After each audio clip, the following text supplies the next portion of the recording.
In this video of the After Effects Fundamental series, I'll go over how to set and manipulate keyframes. Keyframes are the basis of animation in After Effects. You, as the animator, set up certain keyframes which tell After Effects what you want something to look like at that moment in time. And then After Effects interpolates all the frames in between your set keyframes. In this video, I'll also go over two important animation terms, timing and spacing. Remember that I have these handy visual guides that go with all the videos in this After Effects Fundamentals series. You can bookmark this page so you can quickly reference these guides when you forget how to do something in After Effects. In order to talk about keyframes, we need something inside of this example composition to animate. I would suggest following along with me so you're getting hands-on experience instead of just watching what I'm doing. So I'm just going to create a basic shape using the rectangle tool, which is up here. And I'm just going to hold down Shift to make sure that this is a perfect square. And then notice that this little crosshair over here is not aligned with my shape that I just made.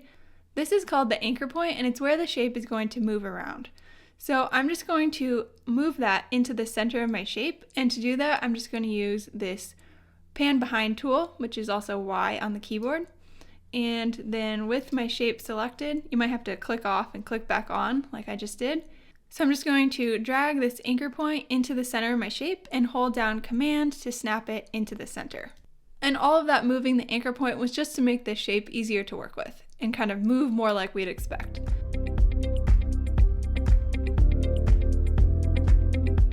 So now down in the timeline, I'm going to toggle down next to where it says Transform. And these are a bunch of things that you can animate. So anything with this little stopwatch icon is something that you can add keyframes to and animate. To start setting keyframes, you just want to click the stopwatch next to whatever property you want to animate. And you can see that wherever your playhead is, you'll get this little diamond shape, which is a keyframe. Then if you move your playhead, you can set another keyframe. There are a couple options for how to set keyframes after you set your initial keyframe. So the first option is just to manipulate the layer in the composition viewer. So I can just click this and drag it, and you can see that on my timeline, it's automatically created another keyframe. So now I have an animation that's going to go from here to here. So you can either preview an animation by clicking and dragging on your timeline, or you can hit the spacebar. To make the animation stop playing, just hit spacebar again. This line is called the motion path. If you don't see it, make sure that you set keyframes that are different values, and make sure that this button is toggled on so that it's blue, and you can also check to make sure that Show Layer Controls is checked.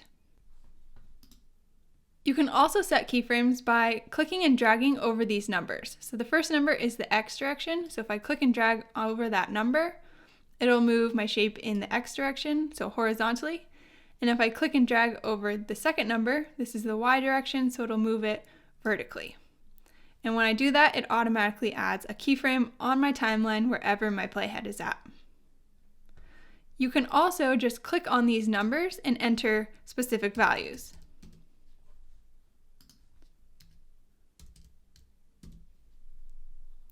So now to play back the animation, I'm going to move the playhead to the beginning of the timeline and hit spacebar.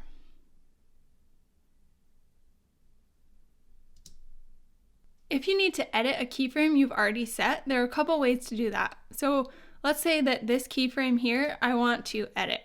So I can just move my playhead right on top of that keyframe and then adjust these values, or move the layer in the composition viewer, or type in exact values. If you decide that you want to delete a keyframe, you can just select it and hit delete. You can also copy and paste keyframes. So let's say that I want this to make a complete loop. I'm going to move my playhead over, and then I'm going to click and drag to select this keyframe. I'm going to hit Command C to copy and Command V to paste at my playhead. So now my shape will make a complete loop. If you want to delete all of the keyframes on a layer, you can just hit the stopwatch icon. And I'm going to undo that by hitting Command Z. At this point, it would probably be helpful to try setting keyframes on other properties and just kind of play around with some simple animation.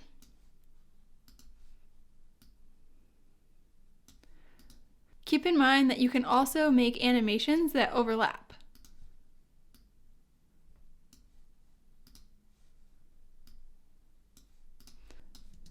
I'm going to delete these scale and rotation keyframes that I just set, just to make the animation simpler for the next concepts I'm going to explain.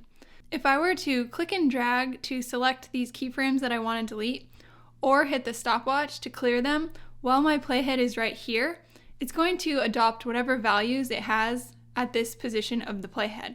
So what I want to do is actually bring my playhead back to where the values were 100 and 0 rotation, and then just hit delete. Of course, if you ever want to adjust these values but you don't want to set keyframes, just make sure the stopwatch is not turned on, and then you can type in or drag on these numbers to adjust them.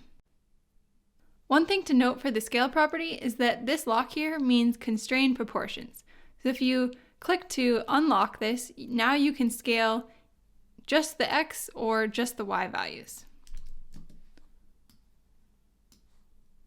And you can set keyframes so that just one of them is animating.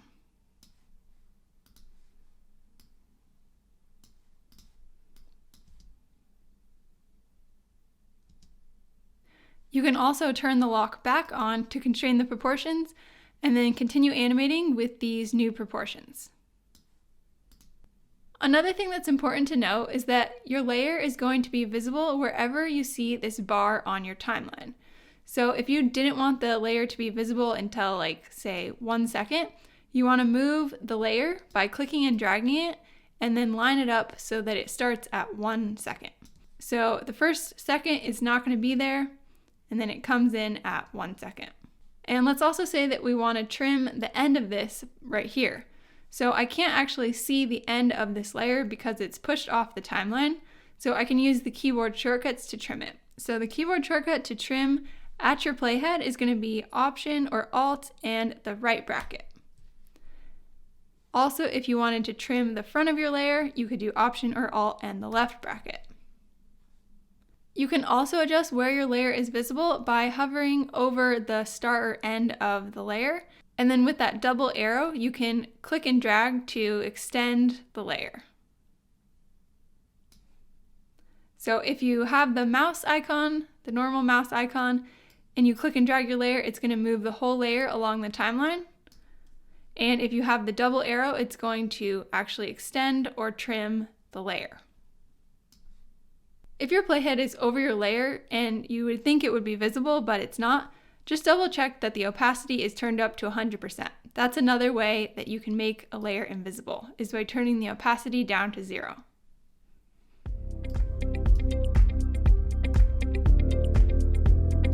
Now let's say that we want to make this shape move a little bit faster. So this brings up the concept of timing.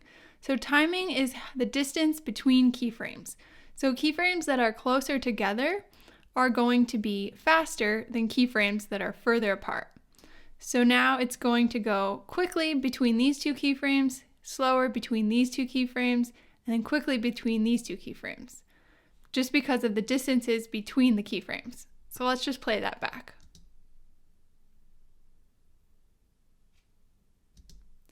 So you can see that I just adjusted the timing of my keyframes by clicking and dragging them on my timeline. Also notice that this motion path, it has these little dots on it, and the dots represent where the shape is going to be at each frame in between your keyframes. So these bigger squares are the keyframes. So if I click on one, it selects it down in the timeline. And you can tell how fast a layer is moving by looking at the little dots on this motion path. So let's just move this keyframe over. So now you can see that between this keyframe and this keyframe, the dots are really close together. And that means that this animation is going to be very slow. And then between this keyframe and the last keyframe, these dots are spaced further apart. So this animation is going to be really fast. So let's play that back. So the thing to remember here is that timing is the distance between keyframes. Keyframes that are closer together have a faster animation than keyframes that are further apart. One thing to keep in mind is that the appearance of your timeline, like what increments of time you have across your timeline, is dependent on how long your composition is. So this composition is 10 seconds. And so I have increments of 15 frames, and then it goes 15, 1 second, because I have 30 frames in 1 second. My frame rate is 30 frames per second. You can see the frame rate for your composition over here. You can also change this in composition settings, which is Command K. You can adjust how your timeline looks by adjusting this slider at the bottom. So the smaller mountains means that it's all the way zoomed out, and if you drag it towards the bigger mountains, you can zoom in on the timeline. And the increments of time at the top of the timeline will change as you zoom in and out. So now I have 5 frame increments.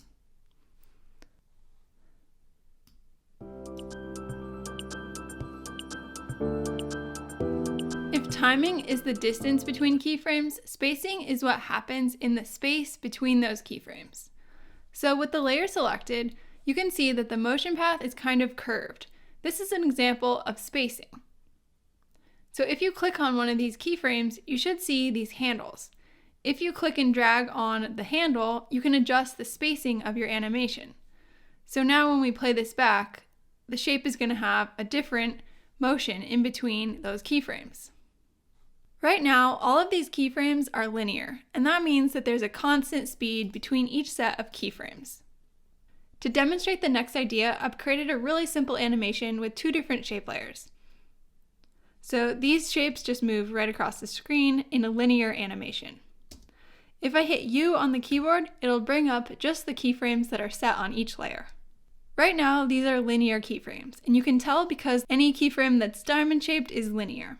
If you also select a layer, you can see that the dots on the motion path are spaced out the same distance all along the motion path. I'm going to select the second shape and click and drag to select both of these keyframes.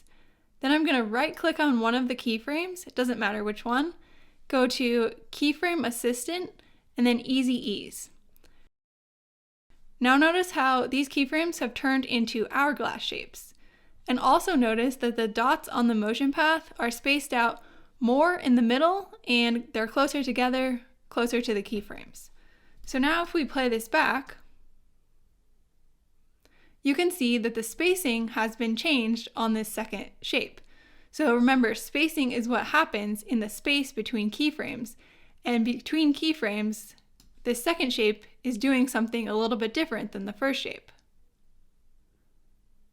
So what I did is I added Easy Ease, and that means that the shape is going to start off slow, move quicker, and then end slow. So it eases out and in to both of the keyframes. And that's different than linear because linear is just a constant speed throughout.